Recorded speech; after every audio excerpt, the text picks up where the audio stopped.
Chandrashekhar Chandrashekhar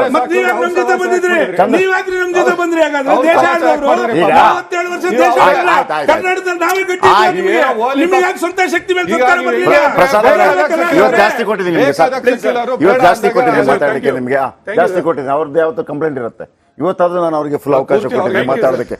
okay Chandrashekhar ಅವರೇ, ನೀವು 66 ಬಂದಾಗ ನಿಮ್ಮ ಹೈಕಮಾಂಡ್ ಒಂದು ಎಚ್ಚೆತ್ತುಕೊಳ್ಳುತ್ತೆ ಅಂದ್ರೆ ನಿಮಗೆ ವಿಧಾನಸಭಾ ಚುನಾವಣೆಯಲ್ಲಿ ಇಲ್ಲ ಇಲ್ಲಿ ಏನಾದರೂ ಮಾಡಬೇಕು ಅಂತೇಳಿ ನಿಮಗೆ JDS ಒಂದು ದೊಡ್ಡ ಅಸ್ತ್ರವಾಗಿ ಸಿಗುತ್ತೆ. ಆಮೇಲೆ ನೀವು ಅದನ್ನು ಭಾಳ ಫಲಪ್ರದವಾಗಿ ಬಳಸ್ಕೊಂಡ್ರೆ ಅದರಲ್ಲಿ ಎರಡು ಮಾತಿಲ್ಲ. ಯಾಕಂದರೆ ಮೈಸೂರು ಭಾಗದಲ್ಲಿ ನಿಮಗೆ ಒಳ್ಳೆ ಫಸಲು ಬಂತು ಆಸ್ ಎ ರಾಜಕೀಯವಾಗಿ. ಈಗ ನೀವೇ JDSನ ಆಸರೆಯಿಂದಾಗಿ ಲೋಕಸಭಾ ಚುನಾವಣೆಯಲ್ಲಿ ಒಂದು ಒಳ್ಳೆ ಪರ್ಫಾರ್ಮೆನ್ಸ್ ಮಾಡಲಾಯಿತು ಅಂತೇಳಿ ಓಕೆ ಆ ಸಂದರ್ಭದಲ್ಲಿ, ಯಾಕಂದರೆ ಕಾಂಗ್ರೆಸ್ ಕೂಡ ಪುಟ್ಟಿದ್ದು ಹೇಳ್ತು. JDSನ ಜೊತೆಗೆ BJPಯ ಕೆಲವರು ಕೂಡ ಬರೋದಕ್ಕೆ ರೆಡಿ ಇದ್ದಾರೆ ಅಂತೇಳಿ DK ಶಿವಕುಮಾರ್ ಅವರು ಹೇಳಿದರು. ಜೊತೆಗೆ ನಿಮ್ಮದೇ ಪಕ್ಷ ಸೋತ ಪಕ್ಷ ಆತ್ಮಾವಲೋಕನ ಸ್ವಲ್ಪ ಲೇಟಾಗಿ ಮಾಡುತ್ತೆ ಆಯ್ತಾ. ಎಷ್ಟು ಬೇಗ ಅಂತಂದ್ರೆ ನಿಮ್ಮ ಪಕ್ಷದವರ ವಿರುದ್ಧನೇ ಆರೋಪ ಪಟ್ಟಿ ಮಾಡಿ ಕೊಟ್ಟುಬಿಟ್ರಿ. ಏನು ಪರಿಸ್ಥಿತಿ ನಿಮ್ಮದು? ಒಂದು ಕಡೆ JDSನ ಬಗ್ಗೆ ಈ ಥರ ಹೇಳ್ತಾ ಇದ್ದಾರೆ, ಒಂದು ಕಡೆ ನಿಮ್ಮ ಪರಿಸ್ಥಿತಿ ಏನು? ಒಂದು DK ಶಿವಕುಮಾರ್ ಅವರು ತಿರ್ಕನ್ ಕನ್ಸು ಅವಾಗ ಕಾಣ್ತಲೇ ಇರ್ತಾರೆ. ಇವತ್ತಿಂದಲ್ಲ, ಸರ್ಕಾರ ಶುರುವಾದಾಗ ಎಲ್ಲಾ ಭಾಗಗಳು ತಕ್ಕಂಗೆ ಕೂತಿದ್ದೀವಿ ಅಂತ ಹೇಳಿದ್ರು, ಎಲ್ಲ ಏನು ಕೈ ಅಗಲ್ಸ್ಕೊಂಡು ಕೂತಿದ್ದೀವಿ ಎಲ್ಲ ಬರ್ತಾರೆ ಅಂತ ಹೇಳಿದ್ರು. ಅವ್ರ ಪಾಡ್ಗೆ ಅವರು ಆ ತಿರ್ಕನ್ ಕನ್ಸು ಕಾಣ್ತಲೇ ಇರಲಿ, ಒಳ್ಳೇದಾಗುತ್ತೆ. ಮೊದಲನೇದು. ಎರಡನೇದು ನೋಡಿ, ಆಯ್ತು ಬಿಡಿ ಸರ್, ಸಮಾಧಾನ ಮಾಡ್ಕೊಳ್ಳಿ. ಯಾಕೆ ನೋವುತ್ತೆ ಸರ್ ನಿಮ್ಗೆ? ಪಾಪ ಇಡೀ ದೇಶದಲ್ಲಿ ಒಗೆ ಆಗೋಗ್ಬಿಟ್ಟಿದ್ದೀರಾ, ಧೂಳಿಪಟ ಆಗೋಗ್ಬಿಟ್ಟಿದ್ದೀರಾ. ಇಲ್ಲಾದ್ರೆ ಸೀಟ್ ಗೆದ್ಬಿಟ್ಟು ಯಾಕೆ ಮುದ್ದಾಡ್ತೀರಾ? ಪಾಪ ನಿಮ್ ನೋವು ಅರ್ಥ ಆಗುತ್ತೆ ಸರ್. ಪಾಪ 22ನೇ ಬಾರಿ ಲಾಂಚ್ ಮಾಡಕ್ ಬಂದ್ರಿ ರಾಹುಲ್ ಗಾಂಧಿನ, 22ನೇ ಬಾರಿ ಆಯ್ತಾಯ್ತು, ಸಮಾಧಾನ ಮಾಡ್ಕೊಳ್ಳಿ. ನೋಡಿ, ಈಗ GT ದೇವೇಗೌಡರ ವಿಚಾರ ಆಗ್ಲಿ ಅಥವಾ JDSನ ಒಡೆಯ ವಿಚಾರದಲ್ಲಾಗಲಿ, ಯಾವುದೇ ವಿಚಾರದಲ್ಲಾಗಲಿ ಸಿದ್ದರಾಮಯ್ಯನವರು ಆಧುನಿಕ ಭಸ್ಮಾಸುರ ಸರ್. ಇರೋವರೆಗೂ ಹೇಳ್ತೀನಿ 2004ರಿಂದನೂ ಕೂಡ ದೇವೇಗೌಡರ ಬೆನ್ನಿಗೆ ಚೂರಿ ಹಾಕೋ ಪ್ರಯತ್ನ ನಡೀತಾ ಇತ್ತು. ಅದು ದೊಡ್ಡಗೌಡರು ಗೊತ್ತಾಯ್ತು. ಹಾಗಾಗಿ 2006ರಲ್ಲಿ ಅವ್ರನ್ನ ಉಚ್ಚಾಟನೆ ಮಾಡಿದ್ರು. ಹಂಗಾಗಿ ದಡ ಹುಡುಗಿತ್ತು, ಅದು ಹೊಟ್ಟೋಗ್ಬಿಡೋದು. ನಿಮ್ಮ ಬಿಜೆಪಿ ಗವರ್ಮೆಂಟ್ ಅಲ್ಲ, ಒಂದ್ ನಿಮಿಷ ಸರ್, ನೀವು ಭಸ್ಮಾಸುರ ಅಂತ ಹೇಳೋದಕ್ಕೆ ಒಂದು ಮಾತು ಹೇಳ್ಬಿಡ್ತೀನಿ. ಬಿಜೆಪಿ ಗವರ್ಮೆಂಟ್ ಅಂತಂದಿದ್ದು ಪಾಪ ಯಾರು ಅಶ್ವಥ್ ನಾರಾಯಣ, ಇದು ಯಾರು ಯೋಗೇಶ್ವರ್ ತಂದಿದ್ದು, ಪಾಪ ಯೋಗೇಶ್ವರ್ ತಂದಿದ್ದು ಅವ್ರಿಗೆ ಒಂದು ನೆಲೆ ಇರದಂಗೆ ಮಾಡ್ಬಿಟ್ರಲ್ಲ ಸರ್ ಭಸ್ಮಾಸುರ.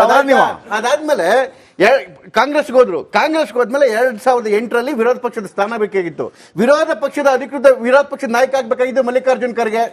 ಅವ್ರ ತಲೆ ಮೇಲೆ ಕೈ ಇಟ್ರು, ಅವ್ರನ್ನ ಬೆಂಗಳೂರು ಬಿಟ್ಟು ಡೆಲ್ಲಿ ಕಡೆ ಓಡಿಸಿದ್ರು. 2013 ಬಂತು. 2013ರಲ್ಲಿ ಮುಖ್ಯಮಂತ್ರಿ ತಡ್ಕೊಳ್ಳಿ ಸೂರ್ಯ. 2013ರಲ್ಲಿ ಮುಖ್ಯಮಂತ್ರಿ ಆಗ್ಬೇಕಾಗಿದ್ದು ಜಿ ಪರಮೇಶ್ವರ್. ದಲಿತ ತಲೆ ಮೇಲೆ ಕೈ ಇಟ್ರು. ಈಗ ನಿಮಗೆ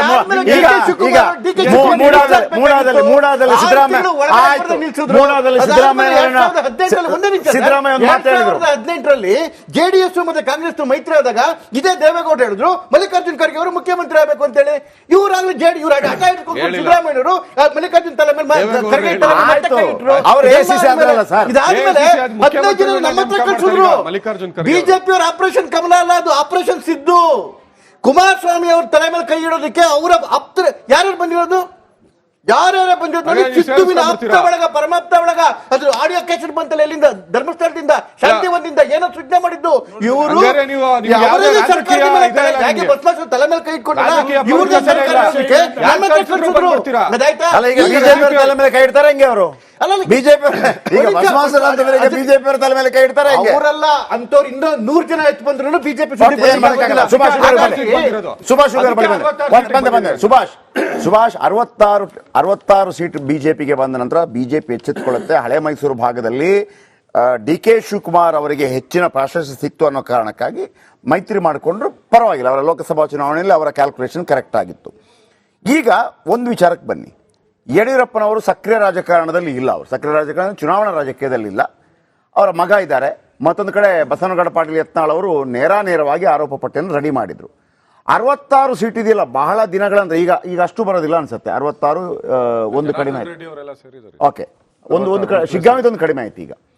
ಈಗ ಇದು ಕೇವಲ JDS ಹತ್ರ ಮಾತ್ರ ವಾಲಬಹುದಾ ಅಥವಾ ಬಿಜೆಪಿ ಕಡೆ ಕೂಡ ಹೋಗಬಹುದು? ಯಾಕಂದ್ರೆ ಅಲ್ಲಿ ವಿದೌಟ್ ಯಡಿಯೂರಪ್ಪ ಅಂತ ಹೇಳುವಾಗ ಉದ್ಭವ ಆಗುವಂತ ಪ್ರಶ್ನೆ, ಅಂತ ಒಂದು ಪ್ರಸಂಗ ಬರುವಂತ ಸಾಧ್ಯತೆ ಇದೆಯಾ? ಈ ಬಿಜೆಪಿ ಒಳಗಡೆ ರಾಜ್ಯದೊಳಗೆ ಬಹಳ ಒಂದು ಅನಾಥ ಪರಿಸ್ಥಿತಿಯನ್ನ ರಾಜ್ಯದ ಬಿಜೆಪಿ ಎದುರಿಸ್ತಾ ಇದೆ. ಯಾಕಂದ್ರೆ ನೀವು ಯೋಚನೆ ಮಾಡಿ, ಇಷ್ಟೊಂದು ಬಹಿರಂಗ ಅಶಿಸ್ತು, ಬಿಜೆಪಿನ ಶಿಸ್ತಿನ ಪಕ್ಷ ಅಂತ ಮೊದಲು ಕರಿತಿದ್ರು, ಈಗ ಯಾರು ಕರೆಯೋದಿಲ್ಲ, ಮೊದಲು ಕರಿತಾ ಇದ್ರು. ಮತ್ತು ಅವ್ರು ಈಗಲೂ ಕೂಡ ಅವರಷ್ಟಕ್ಕೆ ಅವ್ರು ಕರ್ಕೊಳ್ತಾರೆ. ಅಂತ ಒಂದು ಶಿಸ್ತಿನ ಪಕ್ಷ ಅಂತ ಕರ್ಕೊಳ್ಳೋರ ಪಕ್ಷದೊಳಗಡೆ ಇಷ್ಟೊಂದು ಬಹಿರಂಗ ಅಶಿಸ್ತು. ಅನೇಕ ಜನ ಬಿಜೆಪಿಯ ಮುಖಂಡರುಗಳು ಹೇಳ್ತಾ ಇದ್ದಾರೆ, ನಾವು ವಿಜೇಂದ್ರ ಅವ್ರನ್ನ ಅಧ್ಯಕ್ಷ ಅಂತ ಒಪ್ಕೊಳ್ಳೋದೇನೇ ಇಲ್ಲ ಅಂತ. ಇವ್ರೇನಾದ್ರೂ ಒಂದು ಪಾದಯಾತ್ರೆ ಮಾಡ್ತೀವಿ ಅಂತ ಹೊಂಟ್ರೆ ಅದಕ್ಕೆ ಪರ್ಯಾಯವಾಗಿ ಅವರೊಂದು ಪಾದಯಾತ್ರೆ ಮಾಡ್ಲಿಕ್ಕೆ ಹೊರಡ್ತಾರೆ. ಇವರು ಒಂದು ವಕ್ಫ್ ವಿರುದ್ಧ ಹೋರಾಟ ಮಾಡ್ಲಿಕ್ಕೆ ಹೊಂಟ್ರೆ ಅವರೊಂದು ಪರ್ಯಾಯವಾಗಿ ಹೋರಾಟವನ್ನ ಮಾಡ್ತಾರೆ. ಬಿಜೆಪಿ ಕರ್ನಾಟಕದೊಳಗಡೆ ಅಧಿಕೃತವಾಗಿ ಅದು 2 ಭಾಗ ಆಗಿ ಹೋಗ್ಬಿಟ್ಟಿದೆ. ಅದನ್ನ ಅಫಿಷಿಯಲ್ ಆಗಿ ಯಾರು ಕೂಡ ಅನೌನ್ಸ್ ಮಾಡಿಲ್ಲ, ಅದು ಅನ್ನೋದು ಅನಧಿಕೃತವಾಗಿ ಆಗ್ಬಿಟ್ಟಿದೆ. ಅಂತ ಸಿಚುವೇಶನ್ ಇದೆ. ಇಷ್ಟೆಲ್ಲ ಆದ್ರೂ ಕೂಡ ಬಿಜೆಪಿಯ ಹೈಕಮಾಂಡ್ ಆಗ್ಲಿ, ಬಿಜೆಪಿಯ ನ್ಯಾಷನಲ್ ಲೀಡರ್ಶಿಪ್ ಆಗ್ಲಿ, ಇದ್ರೊಳಗಡೆ ಯಾರು ತಪ್ಪು ಯಾರು ಸರಿ ಅನ್ನೋದು ಬೇರೆ ವಿಚಾರ. ವಿಜೇಂದ್ರ ಎಲ್ಲರನ್ನೂ ವಿಶ್ವಾಸಕ್ಕೆ ತೆಗೆದುಕೊಂಡು ಹೋಗ್ಲಿಕ್ಕೆ ವಿಫಲರಾದ್ರ, ಅಥವಾ ಇವರು ಪ್ರಯತ್ನ ಮಾಡಿದ್ರು ಕೂಡ ಅವ್ರು ಇವ್ರ ಜೊತೆಗೆ ಬರ್ಲಿಲ್ವಾ? ಯತ್ನಾಳ್ ಅವರು ಈ ರೀತಿ ಬಹಿರಂಗವಾಗಿ ಕಳೆದ ಸುಮಾರು 1 ವರ್ಷದಿಂದ ಮಾತಾಡ್ತಾ ಇದಾರಲ್ಲ, ಬಿಜೆಪಿಯ ನಾಯಕರು, ಬಿಜೆಪಿಯ ಹೈಕಮಾಂಡ್ ವರಿಷ್ಠರು ಯಾರಾದ್ರೂ ಒಬ್ಬರಾದ್ರೂ ಕೂಡ ಈ ಶಿಸ್ತಿನ ಪಕ್ಷದೊಳಗಡೆ ಎಂತೆಂತ ಆರೋಪಗಳನ್ನ ಮಾಡಿದ್ರು ಯತ್ನಾಳ್ ಅವರು ಯಡಿಯೂರಪ್ಪ ಮತ್ತು ವಿಜೇಂದ್ರ ಅವರ ಮೇಲೆ ಆರೋಪ ಮಾಡ್ಲಿಕ್ಕೆ ಹೋಗಿ ಪಕ್ಷದ ವಿರುದ್ಧನೇ ಬಹಳ ಗಂಭೀರವಾದಂತ ಆರೋಪಗಳನ್ನು ಮಾಡಿದ್ರು. ನಮ್ಮ ಪಕ್ಷದೊಳಗಡೆ 2,000 ಕೋಟಿ ರೂಪಾಯಿ ಕೊಡ್ಲಿಕ್ಕೆ ರೆಡಿ ಇದ್ರೆ ನಾನೇ ಸಿಎಂ ಆಗ್ಬೋದಾಗಿತ್ತು, ಅದನ್ನ ಕೊಟ್ಟು ನಮ್ಮನ್ನು ಸಿಎಂ ಮಾಡ್ತಾರೆ ಅಂತ ಹೇಳಿದ್ರೆ ಬ್ರೋಕರ್ ಹೇಳ್ದ ಅಂತ ಹೇಳಿರೋದು ಸ್ವಲ್ಪ ಕರೆಕ್ಟ್ ಇರ್ಲಿ. ಈಗ ಬ್ರೋಕರ್ ಹೇಳಿದ್ದು ಅಂತ ಹೇಳಿ ಸರಿ, ಒಬ್ಬ ಬ್ರೋಕರ್ ಹೇಳ್ದ ಅಂತ ಹೇಳಿದ್ರೆ, ಬಟ್ ಯತ್ನಾಳ್ ಅವ್ರ ಬಾಯಿಂದ ಬಂದಂತ ಮಾತದು. ಯಾರು ಬ್ರೋಕರ್ ಹೇಳಿದಾನೆ ಅಂತ ಹೇಳ್ತಿದ್ದಾರೆ. ಹಳೇದ್ ಮಾತ್ರ ಅಲ್ಲ ಚಂದ್ರಶೇಖರ್, ಮೊನ್ನೆ ಕೂಡ ಹೇಳಿದ್ರು ರೆಡಿ ಮಾಡ್ತಿದ್ದಾರೆ ವಿಜೇಂದ್ರ ಅನ್ನೋ ರೀತಿಯಲ್ಲಿ ಹೇಳಿಕೆಯನ್ನು ಕೊಟ್ರು ಅಂತ ನಾನು ಕೇಳ್ತಾ ಇರೋದು. ರೆಡಿ ಮಾಡಿರೋರು ಇದಾರೆ ಅಂತ ಹೇಳಿದ್ರೆ ಬಿಟ್ರೆ ವಿಜೇಂದ್ರ ಅಂತ ಹೇಳಿಲ್ಲ ಸ್ವಾಮಿ. ದಯಮಾಡಿ ಬೇಕಾದ್ರೆ ಕ್ಲಿಪ್ಪಿಂಗ್ ತೆಗೆದ್ಬಿಟ್ಟು ನೋಡಿ. 1000 ಕೋಟಿ ಕಾಂಗ್ರೆಸ್ ಮೇಲೆ ಮಾಡ್ತಿದ್ದಾರೆ ಆರೋಪ. ಕಾಂಗ್ರೆಸ್ ಅಲ್ಲಿ ಸಿಎಂ ಕುರ್ಚಿಗೆ ಬಹಳಷ್ಟು ಟವಲ್ ಹಾಕಿದ್ದಾರೆ, ಹಾಗೆ 1000 ಕೋಟಿ ರೆಡಿ ಮಾಡಿ ಇಟ್ಕೊಂಡಿದ್ದಾರೆ ಅಂತ ಹೇಳಿ ಸತೀಶ್ ಜಾರಕಿಹೊಳಿ ಒಂದೇ ನಿಮಿಷ ಬಂದೆ ಉಗಾರ್ರೆ. ಚಂದ್ರಶೇಖರ್ ಅವರೇ, ನಿಮಗೆ ಆಯ್ತು 1,000 ಕೋಟಿ ಬೇಡ, 2,000 ಕೋಟಿ ವಿಚಾರಗಳು ಬೇಡ, ಪ್ಲೀಸ್ ಕಂಟಿನ್ಯೂ. ಚಂದ್ರಶೇಖರ್ ಅವರೇ, ನೀವು ಪಕ್ಷದ ವಕ್ತಾರರಾಗಿ ಪಕ್ಷವನ್ನ ಡಿಫೆಂಡ್ ಮಾಡ್ಕೊಂಡು ಮಾತಾಡ್ಬೇಕು, ಅದು ಸರಿ. ಆ ಕೆಲಸವನ್ನ ನೀವು ಬಹಳ ಅತ್ಯಂತ ಚೆನ್ನಾಗಿ ಮಾಡ್ತಾ ಇದ್ದೀರಿ. ಬಟ್ ಕೆಲವು ವಿಚಾರಗಳು ಡಿಫೆಂಡ್ ಮಾಡ್ಕೊಳ್ಳುವ ಸಾಧ್ಯ ಇರಲಾರ್ದಂತ ವಿಚಾರಗಳಿರ್ತವೆ. ಅದರಲ್ಲಿ ಈ ಯತ್ನಾಳ್ ಅವರ ಗುಂಪಿನ ಅಶಿಸ್ತು ಬಹಿರಂಗವಾಗಿ ಏನು ಪ್ರದರ್ಶನ ಆಗ್ತಾ ಇದೆ, ಅದ್ರ ಬಗ್ಗೆ ನಿಮ್ಮ ರಾಷ್ಟ್ರೀಯ ನಾಯಕರು ವರ್ಷಗಟ್ಲೆ ಅವರು ಕಣ್ ಮುಚ್ಕೊಂಡು ಏನು ಸುಮ್ಮನೆ ಕೂತಿದಾರಲ್ಲ, ಅಂತದನ್ನು ಕೂಡ ಡಿಫೆಂಡ್ ಮಾಡ್ಕೊಳಿಕ್ ಆಗಲ್ಲ. ಆಗ್ಲಾರ್ದನ್ನ ಯಾಕೆ ಮಾಡ್ಲಿಕ್ಕೆ ಹೋಗ್ತೀರಿ? ಯಾಕೆ ಹೆಂಗಾಗತ್ತೆ ಹೇಳಿ? ಅವ್ರು ಈಗ ಬಿಡಿ, ಅವ್ರ ಹೇಳಿಕೆಗಳು ಅಷ್ಟೇ ಅಲ್ಲ, ಅವರು ಒಬ್ಬ ನೋಡಿ, ಪಕ್ಷದ ಅಧ್ಯಕ್ಷರು ಯಾರಿದ್ದಾರೆ ಅವ್ರಿಗೆ ಹೊಂದಾಣಿಕೆ ಆಗ್ತಾನೆ ಅನ್ನೋದು ಬೇರೆ ವಿಚಾರ. ಪಕ್ಷದ ಅಧ್ಯಕ್ಷರನ್ನ ಮಾಡಿದವ್ರು ಯಾರು? ಈಗ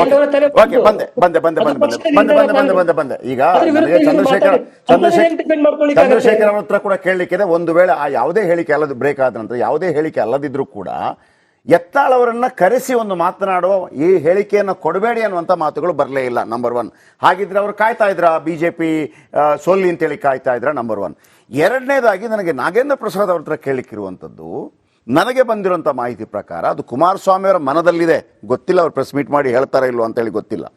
ಕೆಲವು ನಾಯಕರ ಬಗ್ಗೆ ಅವರಿಗೆ ಅಸಮಾಧಾನ ಇದೆ, ಬಟ್ ಅವರು JDS ನಾಯಕರಲ್ಲ, ಕೆಲಸ ಮಾಡಲಿಲ್ಲ ಅನ್ನೋಂಥ ಒಂದು ಕೋಪ ಇದೆ. ಬಟ್ ಅದನ್ನು ಅವರು ಬಹಿರಂಗವಾಗಿ ಸ್ಫೋಟಗೊಂಡು ಹೇಳ್ತಾರಾ, ಅದು ಆ ಮೈತ್ರಿಗೆ ಕಿರಿಕಿರಿ ಆಗತ್ತಾ ಗೊತ್ತಿಲ್ಲ.